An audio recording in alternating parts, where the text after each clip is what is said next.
you have to bear in mind as well, I'm actually his fourth marriage. Surprise. I'm kidding. So fourth marriage, it's, I do wonder. You're listening to the Nacho Kids podcast, where we discuss all things step family related. Real stories, real people, real help. Your hosts are the creators of the Nacho Kids Method and the Nacho Kids Academy Step Family Coaching Team, Lori and David Sims. You ever bit the inside of your mouth when you're chewing food? Yep. A lot of times I do my lip, but I bit the inside of my chubby little cheeks, like back towards my ear, like in the very back of my mouth. Yeah. I've got like scar tissue from doing that. Oh, that's nasty. Well, I mean, it ain't like I did it on purpose, but, you know, over the years, you do it enough times and it, you know, it's not good. I think the worst time I ever did it was whenever I got back from my dental appointment. I couldn't feel my mouth, and like next day I'm like, why does my jaw hurt so bad? And I realized I chewed it up. Yeah, that's pretty bad. I know. This is like, man, why is this steak so tough? Oh my God, that was so unnecessary. I can't even talk. It hurts so bad. I can't swallow it. David, stop. Okay, sorry about that, y'all. He's out of control. It must be the thunderstorm. We are having a thunderstorm, so if we don't make it. Yeah, if this is cut short, you'll know why. Yeah. All right, David. We have a couple of announcements. David, you're supposed to ask what they are. I can't. I'm laughing at you. You're holding your head sideways so you don't bite your jaw. It hurts to talk. Okay, what are the announcements? The first one is that Claudette's Step Family Summit that was supposed to happen this month has been postponed until September. Okay. And the Laura Petherbridge thing that she was going to have in September in Dallas has been moved to sometime in October. And she's going to be at some other, what do you call them? Conferences or whatever. She's joining with this other group. She's joining forces. No. She's doing a collaboration. She's hopping on to somebody else's thing. And it's called Ignite or something like that. So you can check that out if you want. All right. So basically a lot of stuff's changing. Ain't nothing happening right now, y'all. Except we are doing something crazy. We always doing something crazy. What now? Barbados. Oh, that's right. That is right. Tell them, David. Okay. Tell them what they may have won. You may have won. So for those who are members of the Academy or the Nacho Club, you are automatically entered into a chance to win a stay in a resort in Barbados. So if you want to know more about that, go to nachokids.com/giveaway. And that is, I'm not spelling the whole thing, but the last part is GIVEAWAY. You just spelled the whole thing. No, I didn't say www. Oh, okay. Thank you for not doing that. NACHOKIDS.com/give. GIVEAWAY. I think you misspelled it. I feel like I was in a spelling bee. nachokids.com/giveaway to learn more about that. No purchase necessary as long as you are in one of those academy or the club. By the end of May. End of May. Yep. All right. Check out the details. We ain't got time to tell you. That's right. Just go to the website. That's why we spent time building sites. So you'll know where all the information is. All right, David. Yes. We're going to talk about our guest today. All right. Can you put Band-Aids on the inside of your mouth? Oh my gosh. It hurts so bad. Who's the guest today? It's Lisa. Hey, Lisa. I'm sorry that Lori's whining and complaining on your show. Lisa is in the UK. Uh-oh. See, y'all, I just nachoed David. Did you see what I did? That is nachoing. That's ignoring. He made a smart aleck comment. I did not respond. I did not engage. And here we go. Let's just keep rolling. But you're still talking about it, which means all right. She's been blending for 3 years and 5 months at the time of this recording. She has a stepdaughter that is 5. a bio son that's 30, a bio son that's 28, a bio daughter that's 24, a bio daughter that's 21, and her 5th child passed away. So all of her kids are grown, potentially out of the house, and this 5-year-old? Yes. But that's a stepkid. Mhm. Wow. Do I need to go through them again? No, I'm just thinking, it was a hard decision for me to feel like I was starting over when I met you, because Jackson was like 3 and my kids were like 9. 9. And I already felt like I was starting over, like, oh my gosh, I don't want to go back to that age. But you love me so much. Yeah, that's what it was. Okay. But All right. Don't nobody care. All right, carry on then. Listen to this. Biomom somehow got a hold of her Facebook posts, screenshots of them. Mm-mm. And now, like, the the Child Support Authority. Yeah. The Child Protective Services. we call it DSS. Around here we do. Okay. Department of Social Services. Okay, Department of Social Services, whatever it's called. So they've got all these copies. They're reading all this stuff. Too bad they wasn't in the Nacho Club. Couldn't do that. We can't advertise in the middle of this story about the Nacho Club. We should call DSS and say. Anyway, this is serious, David. Okay. DSS, or whatever they're called there, is saying that she's mentally unstable. She's under investigation. I'm sure that's not the first time this has happened. And of course, she probably didn't say some good stuff about Biomom, but. Well, yeah, because you're thinking what you're saying is not going to make it into authorities' hands. Yeah. I mean, people say stuff all the time that you don't plan on it getting to a particular person. If you did, you wouldn't say it, or you would phrase it differently. When you feel like you're in a protected area, I shouldn't call Facebook anything of the nature, but you don't think somebody's actually taking your screenshots of your stuff and sending it to the authorities. Right. So she's got a lot going on. Her brother and her dad have cancer. Goodness. Her husband. Oh, I can't tell you. I can't give it away. You got to listen. Sounds like a Lifetime movie. Mm-hmm. All right. I'm ready to listen to this one. Yeah, we got to hurry up in case this storm comes or gets us. All right. Well, just hurry up and hush so we can get moving. Now I'm going to keep talking. All right. I got to tell you. You did the math. I know. No, I got to tell you a secret. It's like a secret that everybody's listening to? Yeah. Biomom's a prostitute. Okay. So Biomom's a prostitute, but the Department of Social Services people don't see that as being a problem. Exactly. So that's all I'm saying. Don't ask me questions. All right. So here we go, fellas. Meaning everybody listening. You said fellas because we're talking about a prostitute. Here we go, fellas. Listen. No, you can't call them fellas. Here we go, people. Folks. Well, see, some people I know what folks. Anyway, it is worse that you be an angry stepmom than a prostitute. Yeah. And he might lose his kid because of it. They might give the prostitute 50% custody back. Wow. Yeah. But I will say that we probably need to add a disclaimer. Yeah. There's a lot of trigger things in here. The bio mom, as we said, is a street worker. Are you sure? Because I'm just saying what I was told. Okay. All right. Before we get to listening, here's a word about the Academy. And don't forget to check out nachokids.com/giveaway for more information about stuff we're giving away. And it's not like the high conflict bio mom that's giving stuff away in this episode. She's getting paid. Supposedly. Prostitutes get paid, David. Gosh.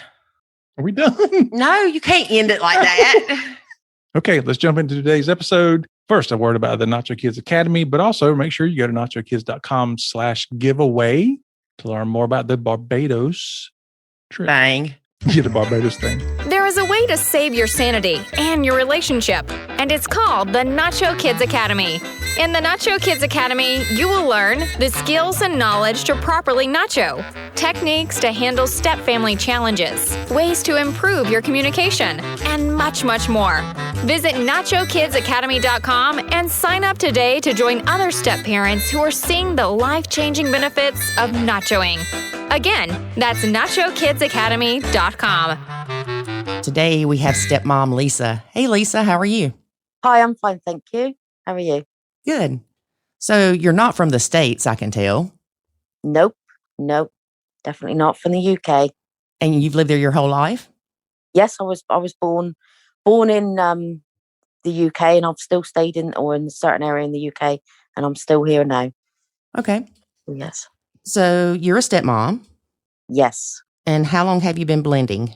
I was blending in my first marriage. I was married for 27 years previous. I had 2 stepdaughters from my previous marriage. One I'm still very close to now because she's actually only 8 years younger than me. Mm-hmm. So we're very close. And then in this relationship, about 3.5 years, just under 3.5 years, I've been blending with my new marriage, but it's a bit different this time around because she's a lot younger than my own bio children. Mm-hmm. So, and I have 4 grandchildren, and she is younger than my grandchildren. So it's very hard second time round, very difficult. How old are your children? So my eldest, I've got two boys, 2 girls. They're 30, 28, 24 and 21. Okay. That's my 4 children, 2 of each. I had a 5th son, he passed away. I'm so sorry. And then I've got 4 grandchildren, and the eldest one's 10 and the youngest one is 2. Goodness. Yes. Yeah. 4 of them. Hard work. And how old are your stepkids? So I've got from the previous marriage, 2 stepdaughters. One's 40 years old and one's 28 years old.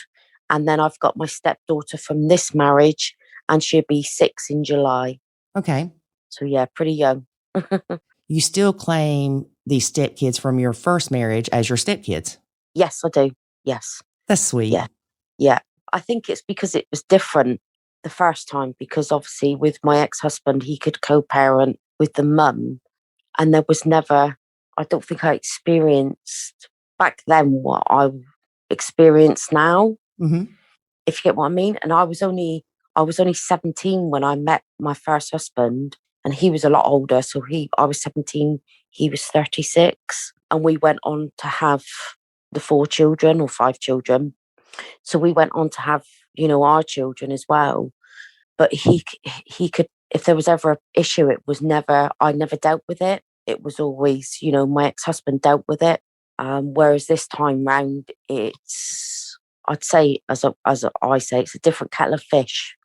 Mm-hmm. Doing it this time around, it's much, much harder.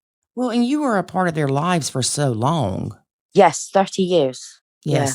So it's not Yeah. like you were there 5 years and left, because, most of the time we see when people split up, usually that relationship with the stepkids ends also. Yes. Yeah. But your stepkids are adults. They can still choose to have a relationship with you. And again, you were part of their life for 3 decades. Yes. Yeah. And the 40-year-old, we talk quite often. She's got 2 children, and they call me Nanny. Oh. So obviously I've got 2 step grandchildren. So we keep in contact. We don't live close by, but we call each other once a week. So we speak once a week. And I speak to the grandchildren, my 2 step grandchildren. We message each other over, Facebook, Mm-hmm. And yeah, she was a girl, typical teenager. There were difficulties, but they were overcome quite quickly, And even at 40 years old now, how old she is, she's only, like I say, 8 years younger than me. Mm-hmm.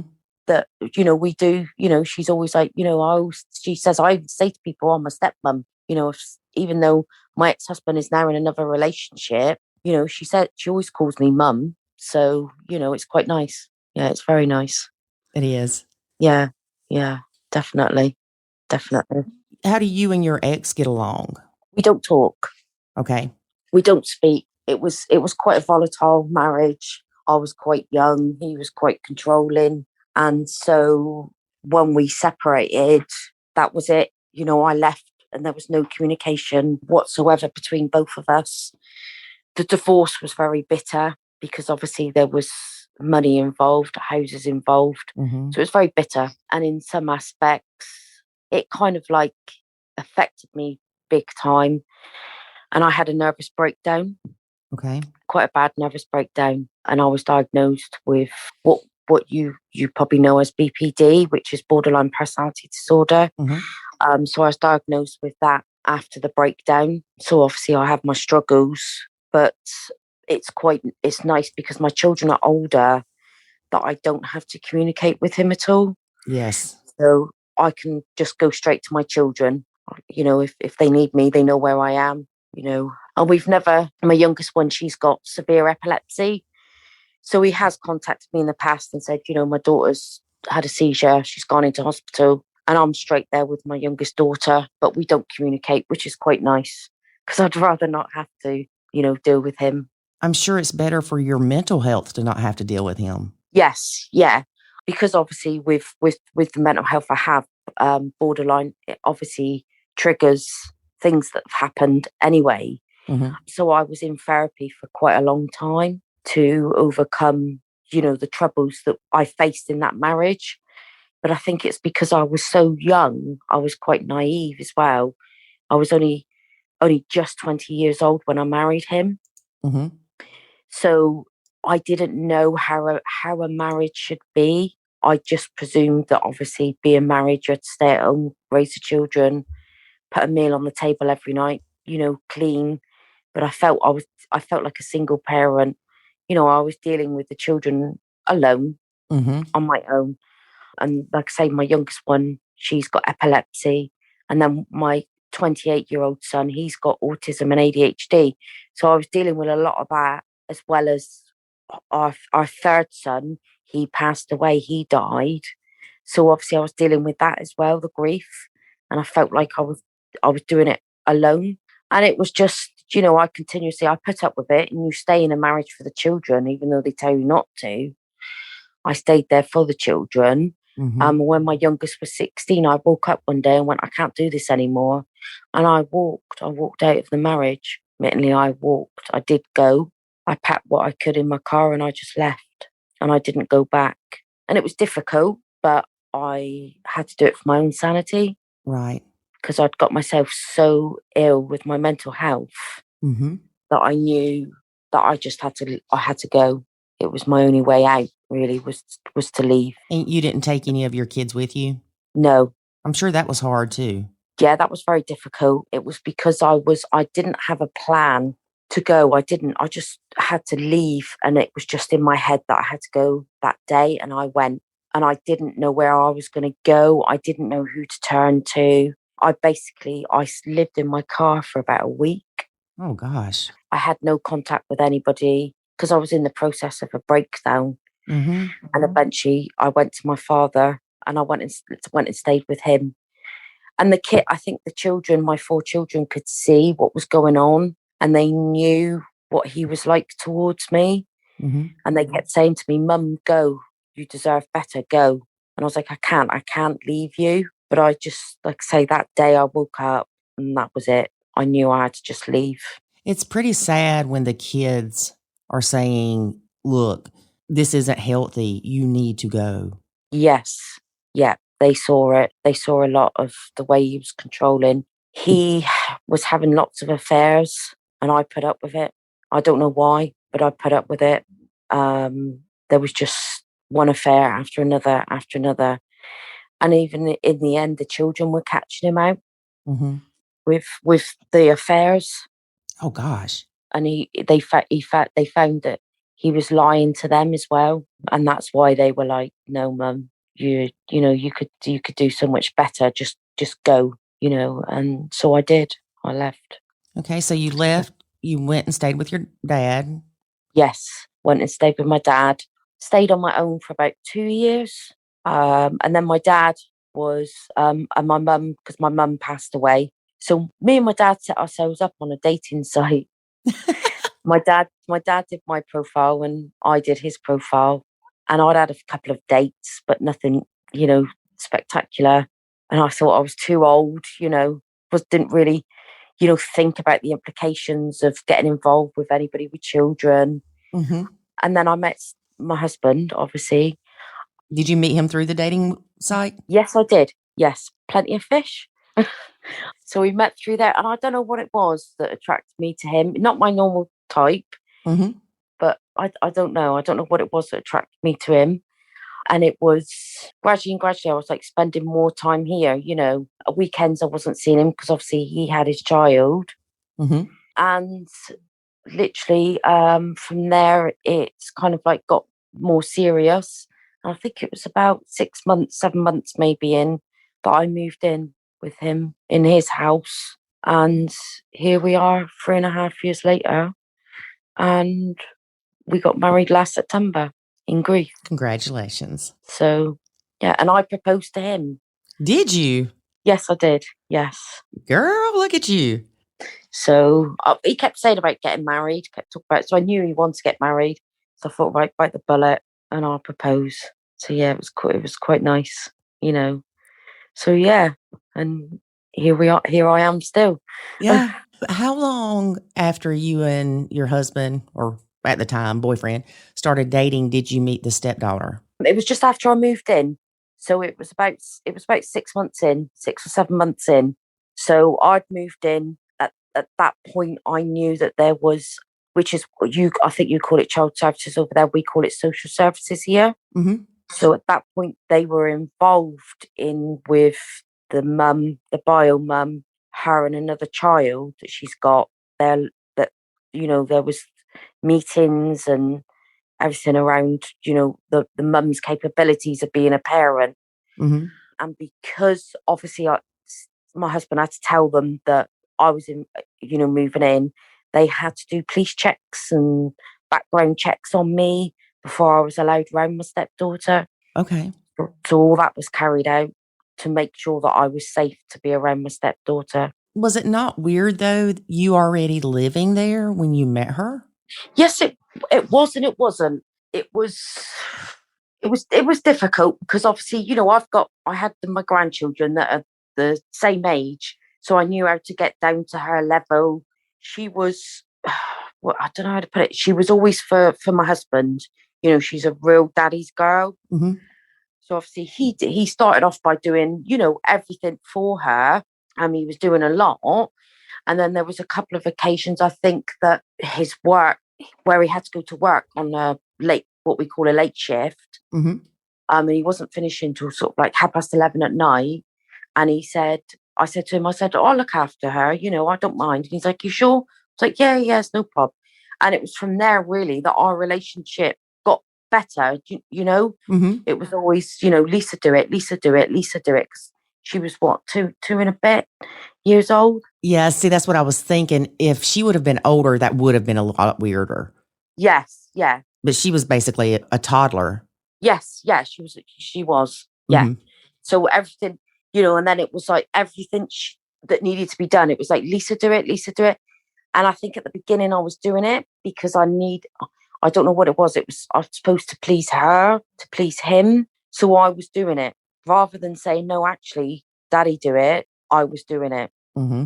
So the more I was doing, the more he was expecting from me. Mm-hmm.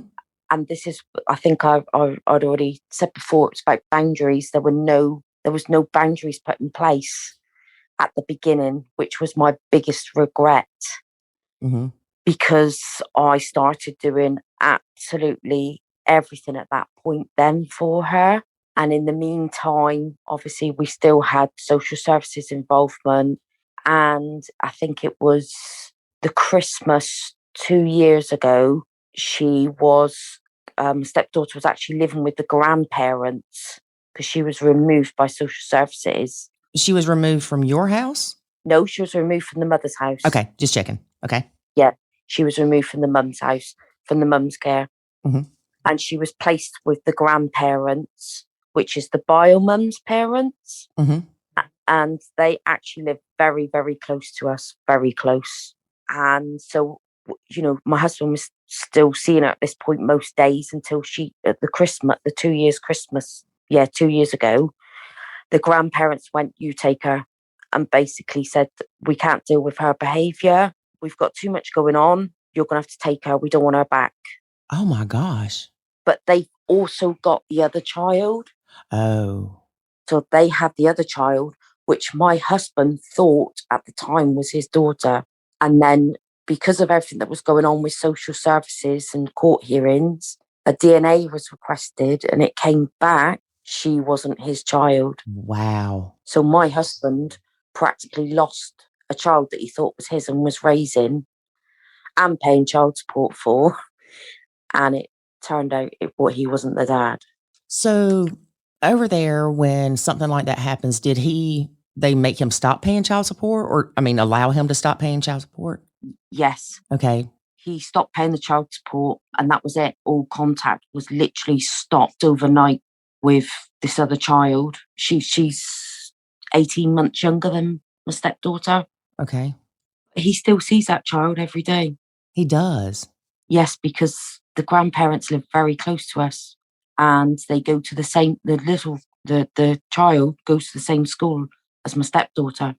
Does the younger daughter, does she come to your house? No. Okay. Never. There is a court order. What we did was he then decided that it was best to get a court order put in place. And he went to court 4 months after the grandparents put the stepdaughter on our doorstep. Mm-hmm. And obviously my husband won what we don't call it custody here, we call it sole residency. Mm-hmm. So he got sole residency of, his daughter. Mm-hmm. And then there were obviously rules put in place on the court order for the bio mum and the grandparents. One of them was that my stepdaughter should maintain a relationship with her sister. Mm-hmm. So the grandparents had to have my stepdaughter every other weekend.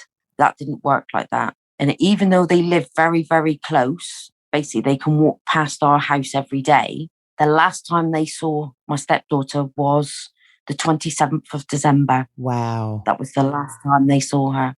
Yeah.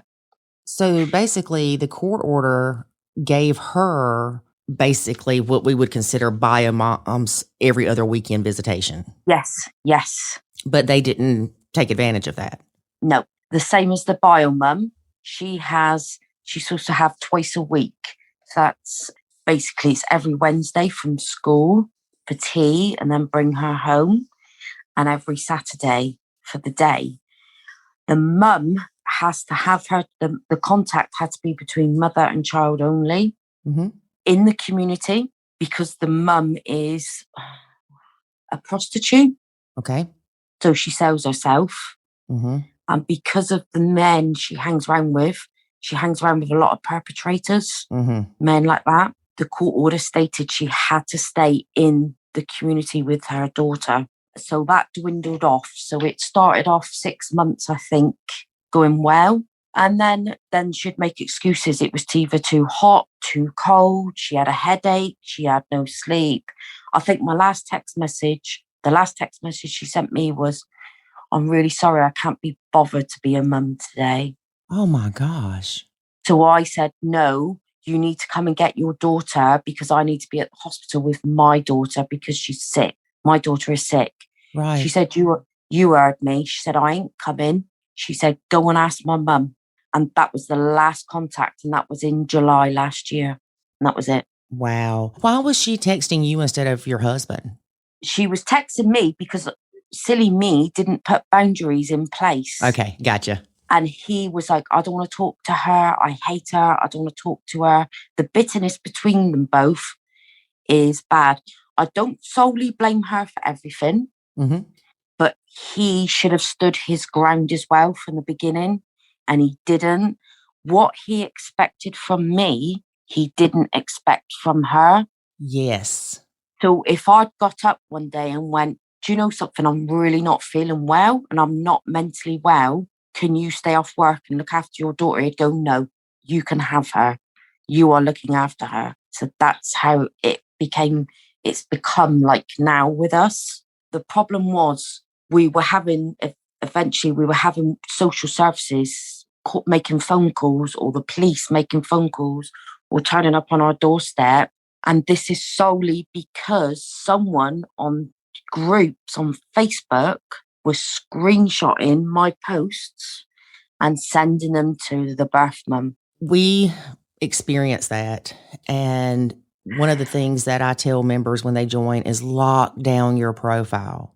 Yes. Because it's so easy to play Facebook detective and find a picture where somebody commented or even hearted something. Yeah. And you're like, oh, wait a minute. They've got the same last name. They must be related. It's crazy. So this is definitely a warning to anybody in a Facebook group to lock down your personal Facebook page, but also use the anonymous post feature that is in a lot of the Facebook groups now.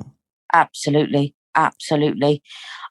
You can have them blocked. You can have that bio mum blocked. Right, but that doesn't mean that her friend's not in there. Nope, she will still find you. It doesn't matter what you do. They can scroll back years and find, oh, that's so-and-so. We've got so-and-so friends in common. Oh, it's so easy to do. Right. Very easy to do. And social services were reading out messages stuff that I'd posted about stepdaughter's behaviour or about like we vent about the stepmum, the bio mum. Right. We do all of that. And social services are reading these posts out to my husband. Oh, gosh. And then they're reading posts that I'm putting up about my mental health, how I'm feeling that my mental health is suffering because of what bio mum's done or what stepdaughter's done or what whoever's done. And it makes me look like I'm really unstable. Yeah. Especially because we use those groups to vent. And a lot of times it's so we don't say it to our husband or we don't say it to our stepkids. No. And, before the Nacho Kids private Facebook group came about, I had a secret group. And if I saw somebody in a Facebook group that said, I don't like my stepkids or something similar, and all these stepmoms would attack her. Yes. Even if you're in a stepmom group, other stepmoms are going to bash you because you don't love them like your own or... Yeah, exactly. Yeah. As a bio mom, you can say, I'm about to knock my kid's teeth down his throat. And that's fine. Yes, exactly. But if you say that your stepdaughter, little Susie, is getting on your nerves, then, oh my gosh. Yeah, that's exactly it. And the thing is, at the end of the day, every whether you're a bio mum, a stepmom, everyone we're only human. Our feelings are valid, and it is doubly hard. And I see that because obviously I've experienced it for so long with my other stepchildren, but it's not, sometimes it's the way it goes about, like the situation I'm in now, you resent that child, whereas I didn't with my other stepchildren. But it's because of the way these bio mums are, not just the mums, but sometimes some of these stepdads, bio dads, they can be just as nasty as the bio mums. Right. I see it in my husband and I feel I can't say to him, actually, no, what you're doing is wrong. That's not how it should be. Because I'm not saying I'm Miss Perfect. Right. But I have those years of experience as a stepmom that I could see how different the relationship is. I see my husband, he wants his little girl to himself. He doesn't want to share her. He's loving the fact that bio mum isn't in the picture. Right. He likes that. He's loving this. He's lapping it up. Whereas I'm sat there saying to him, this isn't healthy. This isn't how it should be. We got married in September. We need time to us for our relationship. Where's us? Where's us two in this? Well, there isn't. He'll go, no, she will always come before you. That's what he tells me. She will be first. Always come first. I had a conversation with a lady one time that said something similar, like your marriage should be first. And I was like, I can see both sides of it because I'm responsible for my son. He can't take care of himself. So he does come first. His needs come first. So if for some reason his dad couldn't keep him one weekend and David and I had plans, I would cancel my plans to take care of my kid. That's my job as a mom. Yeah. But it is important that your marriage is a priority. It's knowing that your child, that child's needs are met. So her needs are met in more ways than one. Mm-hmm. She's loved, she's fed, she's got a roof over her head, always got clean clothes. The basic personal care needs are met. She has her time with her dad. She has her time with me. But it's been very difficult because you will find it's always about her. Now, I see it on a lot of the groups as well, how these stepchildren are very demanding. Mm-hmm. And I don't know, I can't remember when my children were growing up, whether they were that demanding. But as I said, I had a child with autism and ADHD, but this is harder than having a child with autism and ADHD. Yeah. Because I felt like I couldn't give her consequences or put those boundaries in place. But obviously, as time's gone on, I have. Then I found that my husband was stepping back, but making me do all of that. Mm-hmm. So if she asked for, say, for example, a lollipop after tea, he'd go and ask Lisa. Now I've started going, because of everything that's gone on, because of these groups and all the posts that have been screenshot, I'm actually now under investigation with social services, with my mental health team, with what we call CAFCAS. So they've put me under investigation at the moment. And then we have a court hearing in April to decide on what's best for the stepdaughter. This is the bio mum. What she's done is she's basically put all these screenshots to a solicitor or a lawyer. Mm-hmm. Then she's also said that I'm abusing prescription drugs. I'm an alcoholic. My mental health capacity means I cannot look after myself, let alone a child. Mm-hmm. But if she was that concerned, why didn't she go somewhere last July? I mean, what we in July? 8 months down the line, 9 months down the line. Right. So if she was that concerned, why is she not contacted? She's not even attempted to speak to her daughter. Right. She's not even checked on her. No, she's made no phone calls. She texted at Christmas, tell her to have a nice Christmas, and that was it. Last July was her birthday. No presents from her mum, no Christmas presents, no nothing. And then 2 months ago, she kept saying, "You're stopping the contact." We weren't stopping the contact. She was just making it very difficult, not turning up or returning to her after 30 minutes. She's bored or making some excuse. And then 2 months ago, my husband opened up a big envelope, and on there was, she's put an application in for custody. She wants custody back. Okay, so she comes to get your stepdaughter. She's supposed to have her 8 hours. After 30 minutes, she brings her back and was like, I can't deal with this. Yes. But she wants custody of her? Yes. Yep. Does your husband have a good lawyer? Yes. Good. But it's costing us a lot of money. Oh, yes, honey. We can talk all day long about the whole court system and the financial implications and stress. Yep. Yep, it is. It's very stress. It's put a lot of stress on our marriage now, because obviously it's not about his daughter. It's not about him. It's about me.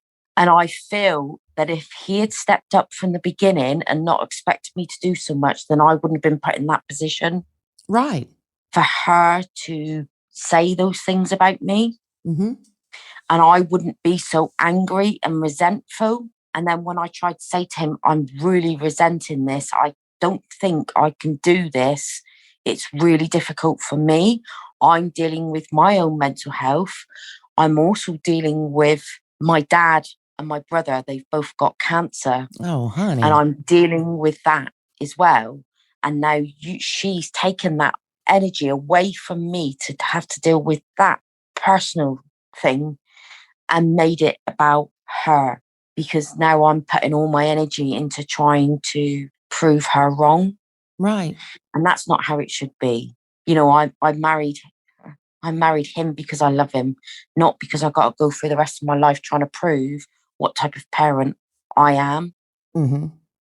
When, like I say, if I'd put those boundaries in place, if he had stepped up from the beginning, then I wouldn't be put in this position. It seems kind of obvious that, and tell me if I'm wrong, that he expected to put you into the mother role with stepdaughter.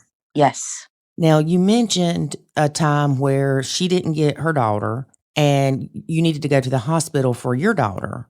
Yes. What ended up happening with that? I couldn't be with my daughter. I called my husband and I said, she's not coming for my stepdaughter. You need to come home from work because I need to be with my daughter. And he went, I cannot leave work. And I went, so I'm sat at home here looking after someone else's child while my daughter is fighting for her life in hospital. Now, if my child, God forbid, my daughter can die from a seizure. Right. She has a rare form of epilepsy. Any seizure can kill her. And I am literally, I'm so resentful because of what they do to me. It's not just her, it's him as well. Mm-hmm. It's the positions that I'm put in.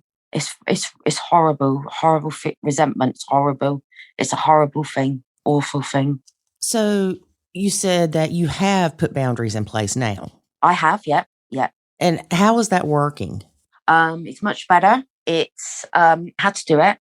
What I did was from him receiving the court papers, he's telling me, suck it up, keep going, keep doing what you're doing. No. I don't want to keep doing what I'm doing because you need to be a father to your daughter. You need to be doing all the running around and everything else. Mm-hmm. And he wasn't listening to my needs, wasn't listening to what I needed. Still, just expected me to carry on. This was because I was what I saw as his free, glorified babysitter. Mm-hmm. So I packed my bags and I left him. Did you? Yeah. So I packed my stuff and I left and I went to my father's to stay with my father. I didn't speak to him for about 3 or 4 days. And he's one of these that wouldn't contact me anyway. He would just ignore me. Mm-hmm. And eventually I came back home just to talk to him. I didn't stay or anything, just come back to the house to talk to him. And I told him, how it was, that if, like I said before, if he had done all this from the beginning and stepped up, then this wouldn't have happened. So I now make sure that the daughter is up when he gets up. So he has to get up extra early and he's got extra responsibility. He has to take her to what you call breakfast club before she starts school. Mm-hmm. Then he has to take her, she has to go to an after school club. So he he finishes work, then he collects her, then he's home. So I said, don't ever leave me alone with your child. So I can't be accused of anything. So when you had this conversation with him, you were at your dad's. Well, you came back to talk to him. Yeah. And basically you're like, look, I told you I couldn't do this. Something's got to change or I can't come back. Yes, that was exactly how it was. Yeah. Was he listening at that point to where he's like, I understand, here are our options? No. He said that because I'd gone, he basically didn't have a choice. He had to do what he needed to do to carry on working. And even he had, in the midst of this, he had actually changed his job. So he'd gone from a manager to just, he quit that job. He went with another company as a contractor so that he could do flexible hours. But he's just he's a workaholic. Mm-hmm. So I know he does say to me, I'd rather be at home all day looking after my child. It's great. You don't have to do nothing. Send her to school, sit at home all day, doing nothing. Bearing in mind, I'd actually quit my job to look after her anyway, because he asked me to. And what he said to me was, if you quit your job, I will pay you your wage that you had to give up to look after my daughter. Mm-hmm. And he never did. So I've been 2 years in of doing this. He doesn't financially support me, even though we're married, he doesn't financially support me at all. And he never ever paid me a wage. And then he went, well, I'll give you, obviously, it's English money, I'll give you £50 a week for looking after my daughter. Mm-hmm. I said, you just made me sound like some cheap slapper for offering to give me £50 a week. No, I don't want it. I would rather not have nothing than be accused of all sorts at home trying to look after your daughter. Right. So, because she's got behavior issues. She's bound to. She's got separation issues. She's got anxiety. She's not even 6. So she's got some massive issues, you know, and I've said to him, she needs to be in therapy. And he says, no, she doesn't. What you need to do is you need to love her more. Oh my gosh. That's what he told me. He said, you need to just love her more. So, yeah, so it's been difficult, to say the least, when you're put in those positions. And I expect a lot of other stepmoms can relate. Yes. That you're kind of like, feel like you're forced into being this mum, forced into having to love this child. That, as I always say to people, even though my children are older, he can't give me an inch for my children, but expects me to jump through hoops for his child. Mm-hmm. And that's not how it should be. No. Absolutely not. So for my own sanity, I had to step back and say, do you know what? Unless I head that way towards a breakdown again, this has to stop. Mm-hmm. This can't continue like this. So that's why I did what I had to do, which was to walk away unless he stepped up. And he did. Yes. Finally. Yeah. And even now he's realising how hard it is that he has to devote what time he has to his daughter, and that you don't get a break from it. There's Right. no break from it at all. He's home, she's home. Weekends, he's home, she's home. There's no break at all. Because obviously, like I say, we've got no bio mum in the picture. Mm-hmm. And you are not left alone with stepdaughter. No, not at all. Good. Especially with all this stuff going on with, I forget what you called it. We call it DSS. Yeah. What do you call it? DSS? Yeah, Department of Social Services. Oh, yes. Yeah. So that's same as us. Yeah. Social services. Yes. Mm-hmm. So we had what we call a safeguarding was raised on obviously the stepdaughter. So we've both been interviewed by what we call CAFCAS. They're the ones that decide on whether the child be placed with mother or stay with us. Mm-hmm. We don't know the outcome of what they've said until we go to the judge in April. And then the judge will do what we call a video link with CAFCAS, which is where CAFCAS will say, well, this is what we found, this is what we've seen, this is how it is. And we'll find out in April. So it's a long time to have to wait to find find a solution to anything, really. Right.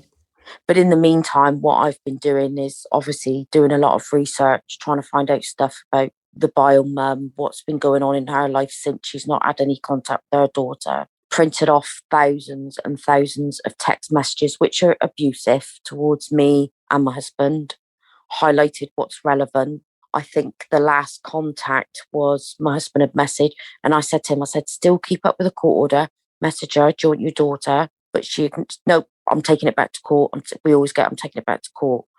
Her last message was, obviously my husband had messaged her and said, do you want her? No. She said, what's the matter? Can't your wife cope?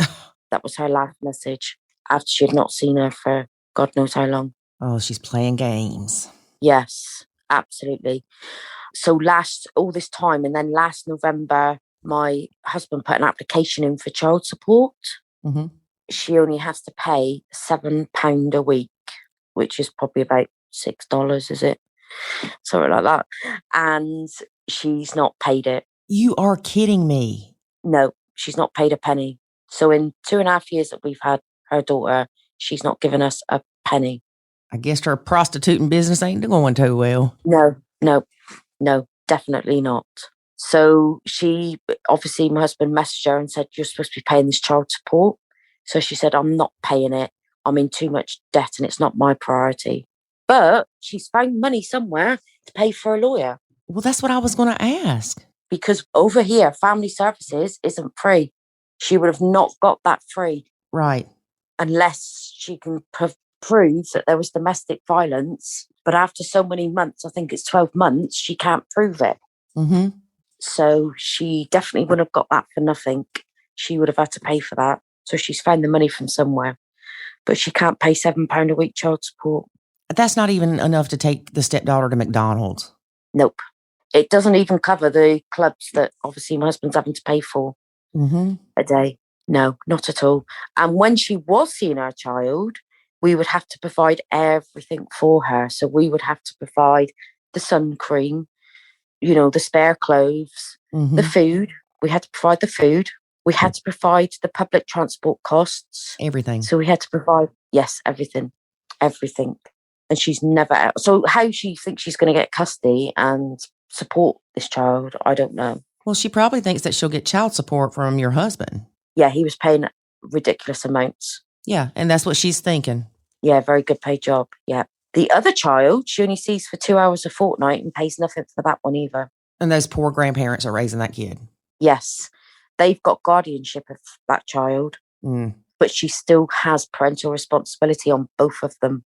So she still has parental responsibility on your stepdaughter? Yes. And what all does that entale? The parental responsibility. So it's, say, for example, there's an emergency. She needs to go to the hospital. She needs an operation. The bio mum can sign it because she's got parental responsibility. Okay. She's got to say in her schools, any activities, any sort of like legal stuff like that. Okay. She's got a say in it all still, yeah. Okay. Now, let me ask you this. If all this stuff would have happened or would not have happened with her getting screenshots from Facebook groups on you and things like that, and she would have tried to get custody back of her daughter, would you be so apt to help your husband like you are with the text messages and things like that? Or do you feel like you're doing that more because you feel like you have to defend yourself? Yeah, I'm doing it because I need to defend myself. I will fight my corner, and I feel I'm doing that alone. And I say to people, I have to fight my corner. I have to do it. There's lots of instances. My hubby will say, I've got your back. He hasn't got my back. It doesn't sound like it. No. If I'd known that it was going to be like this, I would have never got into a relationship with someone with a child. But I didn't know that this is what was going to happen, that he would end up with custody. I feel sometimes this was his plan. He got me where he wanted. Then he's got me as a free glorified babysitter. Right. Now, your own children, obviously, you never judge. Like you say, you can do whatever. You can say they're getting on your nerves, you've had enough. But if stepmom does it, she's the worst person in the world. I was never judged, never. I'm bringing up my 4 children. I brought my children up as best as I could. My children are very respectful towards me and towards my husband. All work, all got a good job. The children that one of my sons has, he pays for them. Right. They're provided for. And it's like he just expects me to do this with no gratitude, no thank you, no nothing. Yeah, it's expectations, which I always say expectations negate appreciation. Yes. Now, if it was me asking him to step up to my children, would he do it? No. Would he provide for them? Would he take a day off work to be with them because one of them's sick? I don't think so, just from what the little bit you've told me. No. So why should he expect it from me just because I'm a female? Why should he expect it from me? So have y'all talked about what will happen if he does continue to have custody of stepdaughter? When all this social service stuff goes away, say he gets custody, things stay the same, is he going to go back to the old way of expecting you? Yes, that's what he reckons. Really? Yes, he reckons that once this is over, I'm going to go back to taking care of his child, getting up, dealing with her, taking her to school in the mornings, picking her up from school and having her till he comes home from work. We've got school holidays approaching in the end of the month, end of March. They're off for 3 weeks through the Easter period. And I've not even asked him what he's going to do for those 3 weeks. Because he can't take 3 weeks off work. Right. And if he does take any time off work, he will throw it in my face that he's losing pay. Right. And he says, I should be grateful that he's managing to work and I have a roof over my head and food in my belly. That's what he says. Lisa, I don't even really know what to say because that bothers me greatly. Yeah. Is there any way that you can go back to work so you can have money and help take care of yourself? And yeah, that's what I'm looking at doing. At the moment, I'm in quite a bit of therapy. with what we call my mental health team. Mm-hmm. So I'm working quite well within my therapies, meeting all my expectations of where I should be to come off my medication. I do take quite a bit of medication Mm-hmm. because obviously from my breakdown I had what you call psychosis. So I take that.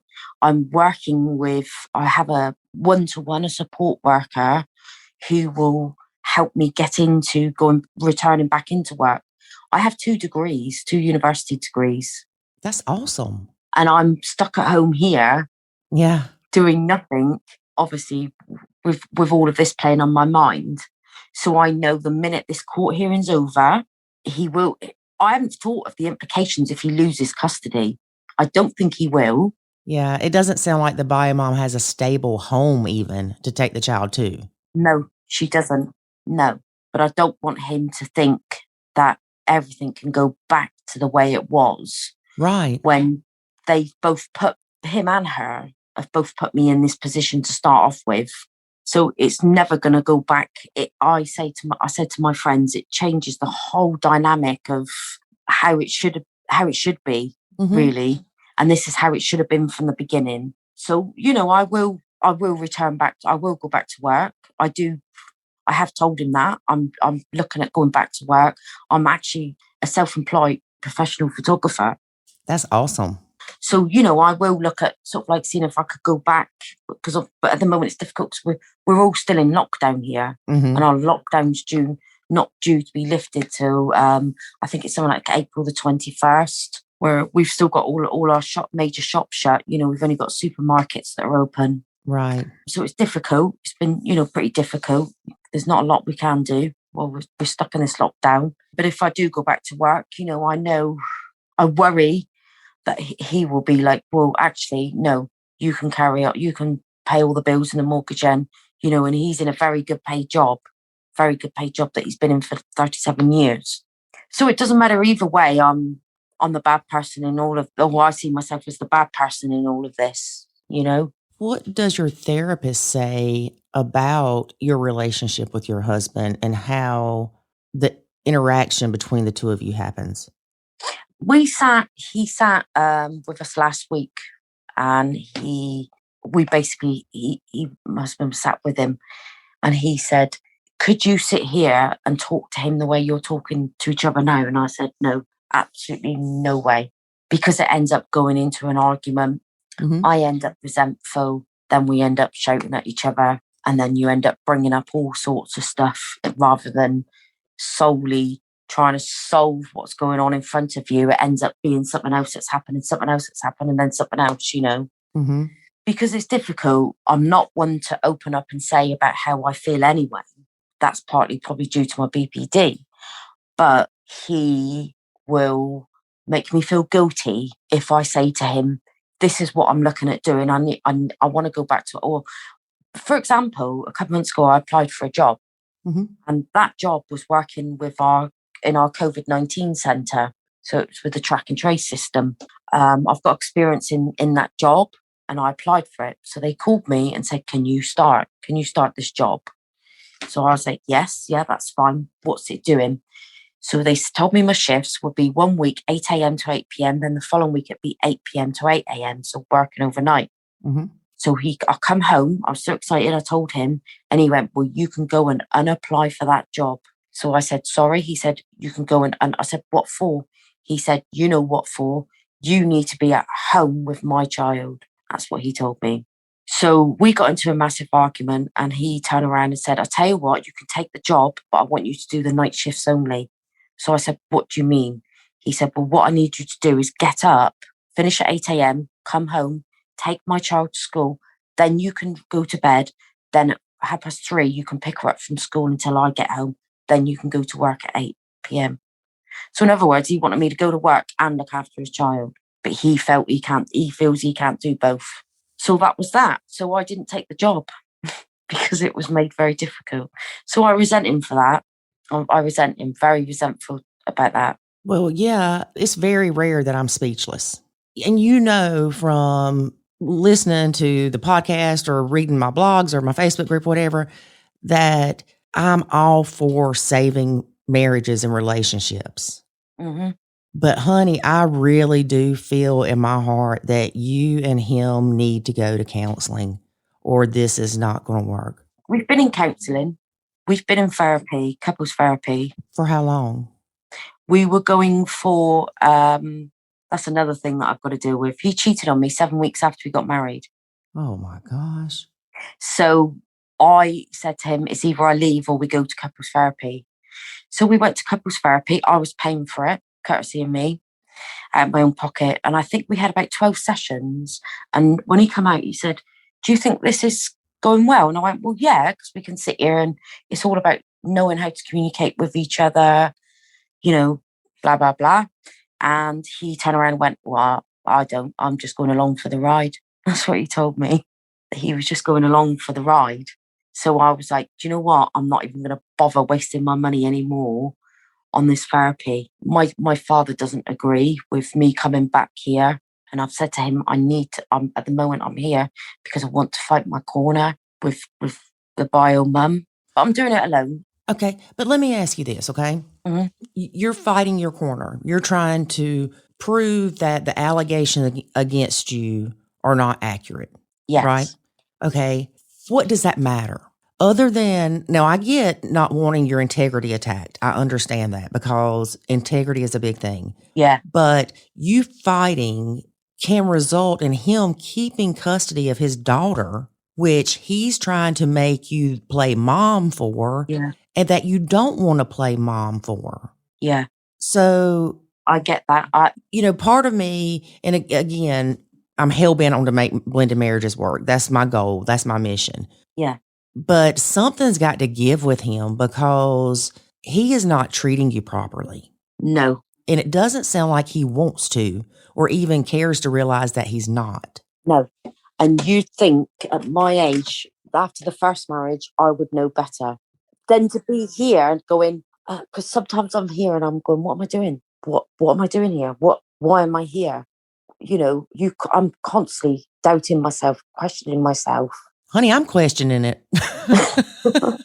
And really, it bothers me to say that because I think it's my instability in myself at the moment. I agree. Which is making it more difficult because of everything that's being thrown at me, everything that's going on. Like I say, with my father, with my brother, there's so much going on that it's like I can't concentrate on too many things. I need to be concentrating on one thing at a time. It's like I said, it's taken that energy away from my dad and my brother that I'm here just focusing on, do you know what? I'm going to damn well make sure that I'm right and I will fight till I'm right. Well, I want you to think about something. You using that energy, like you said, it takes away things from your dad and your brother. Yeah. If something happens to them, God forbid, is it going to be worth trying to prove you were right with her and not continuing to be there for them or have closer relationships with them?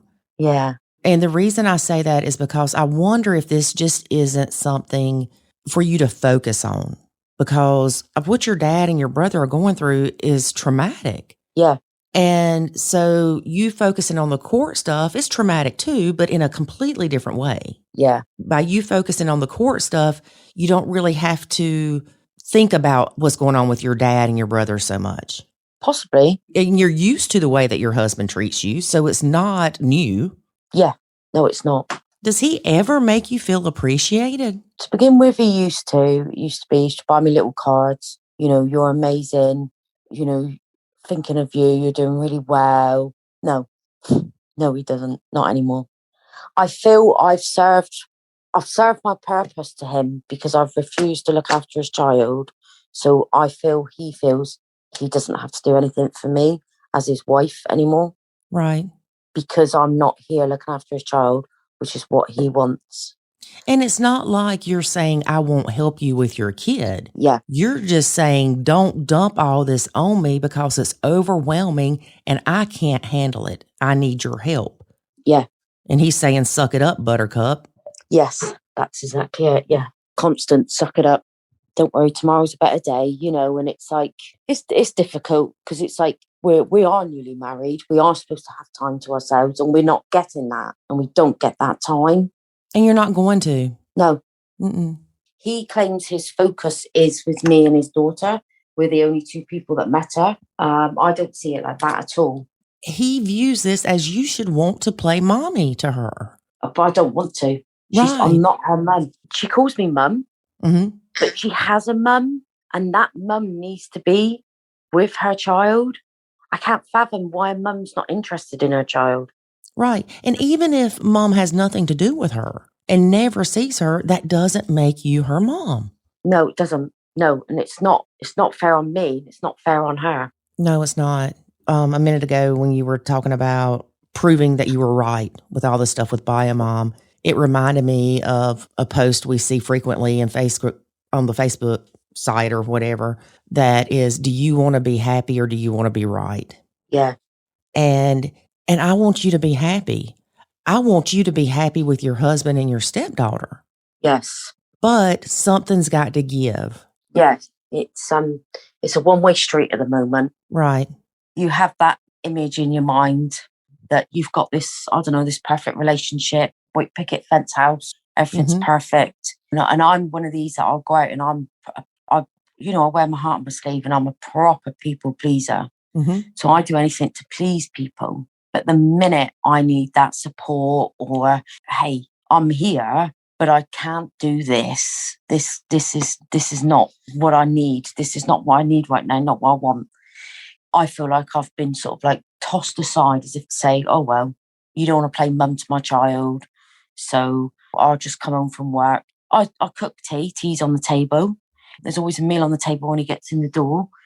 And then it's all about him and her till she goes to bed, which is quite late at night.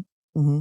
And then we sit down with it, and he says, you're right, switch our phones off. Let's sit and talk. We'll do this. We could do this. The amount of times I've written down how I felt and wrote to him and told him how I felt.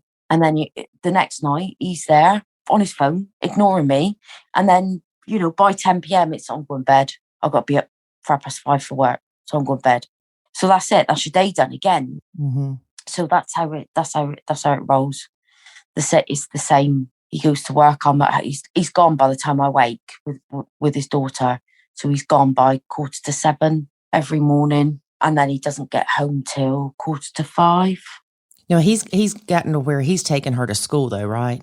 Yes, yeah. Good.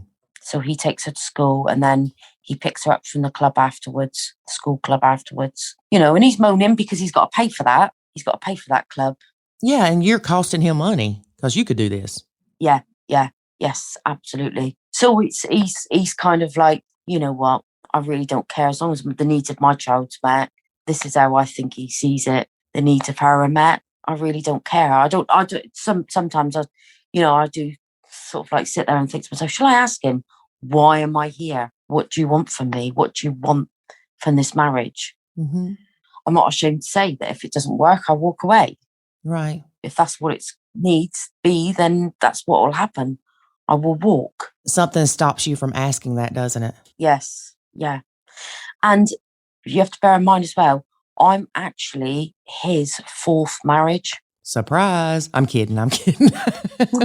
So fourth marriage, it's, I do wonder. Well, let me ask you this. Can you tell me 3 things that you love about him? Can I tell 3 things that I love about him? Not physical attributes, like not that he's tall or not that he has blue eyes. Things about him as a person, 3 things that you love about him. Okay. He is, when he's amazing, he's absolutely amazing with me. How often is that? It depends. Sometimes it can be every day, and other times then I'm ignored. Okay.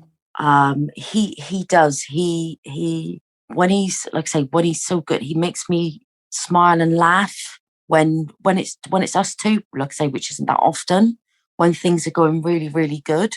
And another one is it's not really about him, it's about, with me, financial stability is how I see it at the moment. Right. The fact that because I'm not working and I'm basically living through my divorce money from my last marriage, which is running out, and then I'm like, where am I going to go now? What am I going to do? Do you feel powerless? Yes, 100%. The feeling of being stuck and not feeling like you have any power Yeah, is debilitating. yeah. You kind of like, you lose yourself. Yes. You lose sight of who you are, why you, where were we at the beginning of this relationship when we first came in together? And it's like I look at it and I think to myself, so if there wasn't my stepdaughter involved, would we still be together? What would our marriage be like? Well, it would probably be good. Yeah. Because you wouldn't have those issues. But the reality of it is you do have her. And even if she ends up, say bio mom ends up with custody of her, you're still going to have her every other weekend or whatever. They're not going to take complete custody and visitation away from him. No, she's asked for 50-50, but she doesn't want me to have any involvement with her whatsoever. That's what my mum's asked for. Here's that crazy crap of where it's, oh, well, you can have your kid 50-50, but your wife has to live somewhere else when you have your daughter. Yes, that's exactly what they want. And that's not going to work. No, not at all. But I feel like there's 4 people in this marriage. There's me, there's him, there's his daughter, and there's his ex-wife. Right. And that's part of the problem. There's 4 people in this marriage. Mm-hmm. He, in some ways, I know I proposed to him, but he didn't marry me. He married his daughter. That's what I feel. He'll jump through hoops. It's my birthday on Sunday and it's Mother's Day here as well. Happy early birthday and happy early Mother's Day. Yeah, thanks. And he asked me what I wanted. So I told him, because I've taken up running, I'd like a treadmill. Mm-hmm. Now, he grumbled because I'd seen a treadmill and it was about £300. Mm-hmm. But he literally went out 4 days later and spent £550, which was a lot more money, on a telescope. So I said to him, why did you spend £550 on a telescope, but you grumbled about spending £295 on a treadmill for me? Well, it's for stepdaughter and it's educational. So I said, but my health isn't, because I need to be exercising for my own mental health, whatever. And he couldn't answer that, but he spent double the amount of money on a telescope because he wants something educational for her, but he didn't want to go and spend the money on a treadmill for me. It's so expensive. He got it yesterday and he can't even set it up. And he thinks that because I'm a photographer, I know how to set this telescope up. And I said to him, I went, oh my goodness. I said, you've got it on the table that she's nearly smashed it about 3 times, knocking it over. So she's got no idea on what it is or what it does. She's not interested. She's not interested. All she's interested in is Barbies. Right. And Lego. She's not interested in this telescope. Does he have an interest in astrology or something? No whatsoever. And then he turned around and said to my sister, I bought it for Lisa. Well, he didn't. He didn't buy it for me. You can't see much anyway, because it's not that often we get a clear day or a clear evening, the stars that you can see much. But no, I don't know why. I really don't know why he bought it. But he kept saying, I bought it for her because it's educational. So do you think you're going to get the treadmill or no? I doubt it. I'll be shocked if I do. Well, I hope you do. He tells me just to go out running, tells me just to go around the block if I want to run. Which is a bit different, running around a block on concrete, than it is on a treadmill. Well, that, and plus, how are you expected to watch his kid and run around the block at the same time? Yeah, well, that's exactly it. Exactly it. You know, Lisa, I've been sitting here thinking about all this, and I really think it would be beneficial for you and your husband to either go to the therapist you went to before or a marriage counselor, or even if you just decide not to see a professional, but sit down and talk to him about if this happens with court, write down the different scenarios. Yeah. Things stay the same, things are 50-50, whatever. And make sure that he understands that you are still going to have these same boundaries. Yes. Because my concern is once this court stuff's over, your life is going to turn into hell again. Yeah. I'm very fearful. I'm very careful, especially with Facebook. Literally, do you know what I mean? I shut everything off on my Facebook. I'm afraid to post. I'm afraid to do a lot of things now. You have to really think about what you're posting, what you're saying, anything. Right. Anything can be used against you. Yes. It doesn't matter what it is. Everything and anything will be used. Yeah. But I do feel like that it would be beneficial for you and him both Yeah. to sit down and have a clear understanding of what his expectations are Yeah. for you as a stepmom and as a wife. Yes. And for you to address those expectations, because we know that those are different. Yeah. And if it doesn't stress you out to take the little girl to school, then yeah, you can help him do that. But again, it's something that needs to be appreciated, not expected. Yes. Yeah. Exactly. Yeah. And I don't know, it sounds like y'all do better talking in front of a therapist or a counselor or something so things don't get so heated. Yeah. Yeah. I know it's not cheap, but No. I really do feel like that this is something that you need to do for yourself, because I want to ask you this. If he told you, Lisa, when this court stuff's over, we're going to go back, you're going to take little Susie to school, you're going to pick her up, you're going to do everything for her, you're going to be her mom, how would you feel? Absolutely no way. Would that be a deal breaker for you for your marriage? Yeah. Then you need to address it now, because right now you're just teetering on the seesaw. Yes. Yeah, there's no way. I can't go back to that. Because if not, it's just going to be years and years and years of him just expecting more and more and more and more. Right. And all I know is it's because he can't, how do I put it? It's because he doesn't know how to parent. Right. He doesn't know how to parent. He's in his 50s. He's an older dad. Mm-hmm. Obviously, the mum's only in her 20s. She's younger than my kids, early 20s. Yeah. And she doesn't know how to parent, and neither does he. You know, it's like I said before, no one's perfect, but they haven't got a clue. And I always say to him, you the one that lied down with her and created this child. You were the one that wanted this baby so badly. You were the one that were going to go and have IVF because you wanted a child so badly, because you thought a baby makes everything okay in a relationship. Mm-hmm. And it doesn't. A baby does not. It puts a strain on everybody. Right. This is what he wanted, perfection, thinking that he could change her, because he took her out the gutter apparently when they met. So I'm presuming she was prostituting when they met. I don't know. Right. Sometimes he says one thing, sometimes he says another, you know. He may not even know. No, you know, and literally they met, married, and had a child within 9 months of meeting. Holy moly. Yeah. So I said, well, I don't know what you thought you were going to achieve out of marrying her and having a child with her. Well, you know, you think it changes a person, but it doesn't. No. You know, it doesn't. It doesn't make everything okay. It doesn't. Having a baby does not make your marriage solid. No. No. You know. It's really sad that all this stuff happened with the Facebook stuff. And I don't want to dismiss that and act like it's not a big thing, because that's what has, I mean, you were already having a hard time. Yes. With the whole, he expected you to play mom. Yes. But then this stuff happened. But the good thing about this happening, Lisa, if we can find a silver lining in this, is it's made him or you where you can't be alone with the stepdaughter by yourself. Yes. Out of fear, out of legal fear. Yeah. So he's had to step up a little bit. Yes. Yeah. Absolutely. Yeah. And it was the only way that he was going to be able to see that there was a problem. Right. So, and maybe if she hadn't done it, I would probably still carry on doing what I was doing before, which was doing everything. But like I said before, it's like you said, because of legal fear as well. I've got to think of cover my back, you know, and safeguard myself from all of this as well. And I had to make him see that actually it's not all about your daughter, it's about me as well. And I met her as well in this. Right.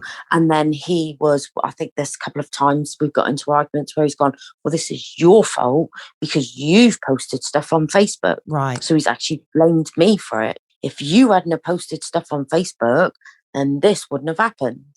You know, so I get that chucked in my face. Right. And it's like, really? Well, he's going to have to want this marriage to work. Yeah. And want it to be a healthy marriage. Yeah. Because I know you want it to work or you would have left already. Yeah, absolutely. So maybe talk to him. And I mean, I know there's a lot going on right now, but yeah, I really think that it would be beneficial for y'all to go back and try counseling again. And if you feel like he's going just because to appease you, Mm. then there's part of your answer. Yes. Yeah. And I think you're right. We need to, like you say, we need to think of these scenarios and what's going to happen if he did lose custody. What's going to happen if things going to stay the same? What's his expectations? Yes. And I think you're right. I need to write that down, and I need to sit there and I need to tell him that it's not going to go back to how it was just because you've won stayed with your daughter living with us. Right. So I need to, because we do have all these school holidays. The summer period, there's 6 weeks they have off school. What's going to happen in those 6 weeks? Right. And there's nothing saying that you can't help him during that time. No. But there is something saying that it's his kid. He needs to talk to you and say, hey, summer or spring break's getting ready to come up. They're not going to have school for such and such time. I don't really know what to do with stepdaughter. Can you help me and watch her those days? Yes. Yeah. It makes a world of difference when somebody asks for your help versus expect it. Yes, that's it. I think when I first said to him, I think it was the first day I come back here, I said to him, do not leave me alone with stepdaughter. Do not do that. And he actually got up. I woke up. She was downstairs watching TV, and he was gone. His car was gone. So when you'd gone out, and I said to him, "Where did you go?" And he'd gone a couple of different places. And I said, "But I told you not to leave me with her." Well, it was only a few hours. I said, "But you didn't ask. You just went and Right. expected. You just expect, like I told you before, it's what he expects from me. He does not expect from the birth mum. Right. He can't message her and go, actually, damn, no, you are a mother. You are supposed to have your child on that day. You can't just ring up and tell me because you're too tired, you don't want to be a mum. Mm-hmm. You're going to come around here and you're going to get your daughter." Instead, he just goes, okay, to her. And then it's, oh, by the way, you're having her because mum don't want her. So it's like, hang on a minute. Have I not got a say in any of this? Right. So that's how it is. And unfortunately, because I've put up with it for so long, that I just, like I say, it changed the whole dynamic. There's no way I can go back to him just because I know even if I turn around and went, actually, do you know what? I'll have her next week for you. He'll just think, oh, that's all right, great. She was going to have her all the time now. And then it goes back. You're back to square one again. Right. Now, let me ask you this. When we all get into these relationships, we want to help. We want to help our significant other. We want to help little Susie. Yeah. So do you think when y'all started getting in this relationship, if he would have said, I want you to be mom to my daughter, I want you to do everything that a mother would do, and that includes getting her up, taking her to school, picking her up from school, the whole 9 yards. Do you think at the beginning your response would have been, okay? Or do you think in the beginning you would have been like, nah, I don't think that's a good idea? And the reason I'm asking that is because I know many moms in the beginning will be like, oh yeah, I got this, babe, don't worry. Yes. And then they get burnt out and they get stressed and they feel alone and unappreciated and used and abused. And yeah, it's like you don't know what you don't know. No, that's it. You don't, unless you've been a parent like I have to older children, the sheer hard work that there is in making sure that your children are presentable for school and they've brushed their teeth and they're eating their greens and and all of that. There's not just the basics, which is what my husband sees as carrying his daughter to bed, sitting there for half an hour reading her a story. That's it. My daddy duties are done. There's everything else that comes with it, being a parent. And it's not easy. It's really not easy. No. And because at the beginning, I was like, I'll do what I can. I'll support you in any way I can. But I was working and it was like, this is really difficult. He's going, this is really hard. I'm having to work and you're at work and we're having to pay childcare. So it's costing me so much money. So if I pay you your wage, how do you fancy staying at home? So I thought about it and I went, yeah, okay then. So I quit my job. I quit my job and I said to him, well, why did a wage never materialise? You don't financially support me. I'm financially supporting myself on my divorce money. So why didn't you financially? Well, because all my job changed. because I changed my shifts in work. Well, no, that's not how it was. It was a good year before you changed your shift. Mm-hmm. And you changed it, but you don't sit there making me look guilty because it's you that should be the guilty one because it's not my child. So don't put all the blame on me like I'm the mother and that I'm refusing to do any of this. Mm-hmm. Because no, it should be between you and the mum, the bio mum. It should be you two co-parenting, not you having a go at me because I don't want to look after your daughter. Right. And it's, you hate her then. You don't love her enough. I know. You can't do this for her. You can't do that for her, So I get all that as well. So it's like any other stepmom, isn't it? You just sometimes feel like you're going around in circles. Mm-hmm. You're either doing too much or you're not doing enough. Right. And then if you were doing everything for her to the extent of put her on restriction and all that, then you're overstepping. Yes. You can only help in the areas he designates you to help in. Yeah. I mean, I think it's also, he doesn't know how to discipline. So with me, with 4 children, you were strict. Mm-hmm. So for example, actually, you're not having sweets. You can have sweets once a week. That's your treat. So that's a treat to me. Mm-hmm. After tea, you can have a yogurt or you can have a piece of fruit, but you're not eating loads of sweets. Mm-hmm. And my hubby is a massive sweet eater. Mm-hmm. So there's always stacks and stacks and stacks of it in the cupboard. It's really unhealthy. And he's like, oh, well, I'll say to him, no, she had a yogurt. She's having a yogurt. Okay. And then I'll go upstairs and I'll come back down and she's eating a Cadbury's cream egg or a lollipop. Mm-hmm. So why she got that? Well, because she sat there looking and I said she could. Oh, it won't do any harm. And I goes, but it does. It does because you're feeding her pure juice. Mm-hmm. You're giving her pure juice, the sugar in it. And then this morning I said to him, she didn't brush her teeth. Yeah, she did. I said, no, she didn't, because her toothpaste is still on the toothbrush. Oh, well, she lied to me then. So it's like he makes out like I'm nitpicking, but I'm not. I'm doing what's best for her because I know he's got no rules, no nothing. She could do what she wants. He'll go to her, do this, and he'll tell her 10 times and she still hasn't done it. And I say to her, with her, you need to tell her once and once only. And if she's not done it, then there's a consequence. Mm-hmm. Not 10 times. And then it's, oh, well, never mind. It's forgotten with now. So he leaves all the discipline, everything, the consequences, everything up to me. And I don't want to be seen like this bad parent Mm-hmm. that's always having to tell her off. And then, too, if you tell her no, she can't have something sweet, he turns around and gives it to her anyway. Yes. It sounds like to me, and correct me if I'm wrong, but it sounds like he's okay with you being full-fledged mom. Yes. He's okay with you taking her toys away and making her sit in timeout for 20 minutes. Yes. He'd rather I did it. So he doesn't have to. Yes. Yeah, exactly. Absolutely. Lisa, I really appreciate you sharing your story with us. Yeah. One quick question before we wrap up. Did you ever find out who was giving the bio mom your screenshots from Facebook? No. Social services said it was done anonymously, so they weren't even allowed to tell me. Yeah. I don't think they're allowed to tell you anyway, though. No. Yeah. No. All we know is that they were printed off and they were sent to, like I say, sent to social services. Oh, so they sent them direct to social services, not even to bio mom. No. Ho. Yeah. Yeah. And it's obviously I'm in some other support groups as well. Mm-hmm. And there was about 4 pages. Wow. Of all my posts. Yeah. So it's obviously been over a period of time and they'd waited for obviously enough and then boom, just done it, sent it in. Right. And I really hate that because you do need support. Yeah. But like I said, now a lot of the groups have the anonymous post feature.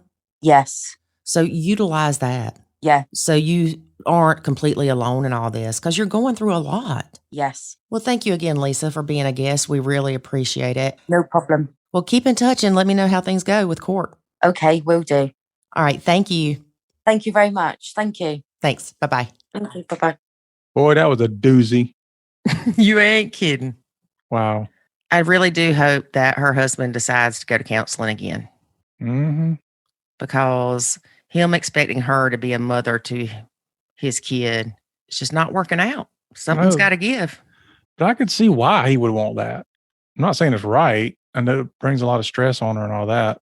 But when you got a bio mom like he's got, you want somebody else. It's like, can we not just get reset and start over? All right, y'all, I'm done. I'm already done. That's the end. Join us next week when there ain't no telling what's going to happen. And check out what David said earlier. Bye. Thanks for listening to this episode of the Nacho Kids Podcast. Find us online at nachokids.com. Until next time, remember, life is good when you nacho.